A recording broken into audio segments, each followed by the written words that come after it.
So what's this mean to you to get this championship, first state title for you and for these girls? It's just an amazing thing for our community. These girls represent our kids, our community with pride, and they do everything the right way. It's just an amazing feeling, an amazing accomplishment for these girls.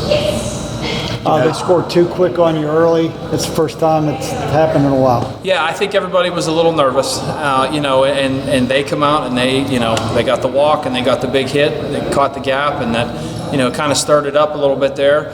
And I just kept telling the kids that you gotta stay calm, just relax. We've had adversity before. It's okay. And then we'll get our bats going, and we kind of got to that pitcher. What was it, the third inning maybe or so? After we got through a little bit there, and we were able to adjust. Was there a turning point in this game from your side? For me, I think when Haley punched the ball through the middle there to score that run, I felt like we were going. Everything was kind of going in our direction then. I tried to get another couple runs there at the end, and it just didn't work out. Hats off to them. That's a great team. I know they have a younger pitcher and younger players, and they're going to be around for a while. That fifth run, how important was that? It was incredible. Yeah. If you're going in there, then you have a little bit to play with there at 5-2, 5-3. We said we didn't want their big girl to beat us. Fortunately, we got her the first two. At bats, and then. There was a spot where they had the girl at second, and it's a no-brainer. You got to put her on. Your team took the lead, but they were threatening a little bit, I think, maybe in the sixth, and then Hunter made that catch on the warning track. When that ball left the bat, what was going through your mind? I have faith in Katie. She's out there because she runs like a deer. And this field's huge. 220, it plays big. And that's why she was out there to make those kind of plays. You said it was a no-brainer to put her on base. The first base open. But yeah. Well, what about is that a tougher call? No, not at all. We had gotten her on those two pitches early in the game. I think she overswung a little bit. Sorry, I need a drink. If somebody was going to beat you, if somebody was going to beat us, it was going to be the other kid. The 3-4 I think had good games if I remember correctly. They had a few hits. There was some thought process there, but. You got to go with the historical, and that kid is the straw that stirs the drink for them. Right. Like they scored the 2 runs against Mary there early on, but then she settled in after that. Just how good was she today? She was really good. This environment is amazing. All the people chanting and cheering, and their team traveled really well, as did ours. They had all the white shirts and really loud, and all that stuff.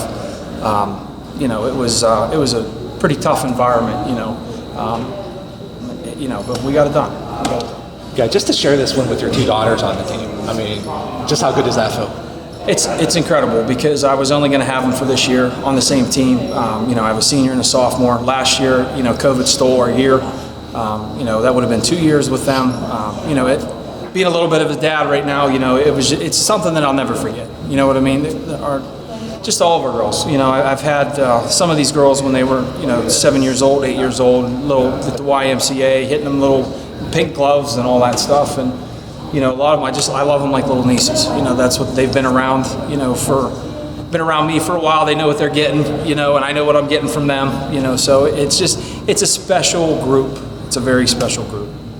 And speaking of special groups, what about the seniors on this team? They went through a lot, obviously. Well, they went through a lot losing that year. We, as freshmen, they lost in the semifinals to an amazing pitcher, Kylie. She pitches here, Liegenfelder. And then that next year we lost in the whips, and then we lost in the semis again. They just kind of decided that they were, we didn't have that last year, and then I think everybody kind of got a whole spring to just work out and train and get big and, just really just keep grinding at it, and mentally just, really focus on what needed to be done. How long do you and the players who are coming back enjoy this one, and then how quickly do you start working already towards next year? Well, I know a lot of these girls have travel ball coming up Wednesday. They leave, for travel ball starting. So it's a quick turnaround for the summer. I'm going to enjoy the heck out of this, and I know these kids are. As far as team stuff, we won't do anything until once school starts. We'll get back into our lifting and our running and our throwing and all of our conditioning stuff that we do. And will you be able to at some point talk to Lexi down in Oklahoma? I hope so. Yeah, I really hope so. It was unfortunate the timing didn't work, for that. She's a big part of what we did this year. Her leadership skills were amazing, and obviously that's why she's going to the military, incredible leader, really kept our younger girls, pushing in the right direction, So yeah, we miss her for sure. We miss her for sure.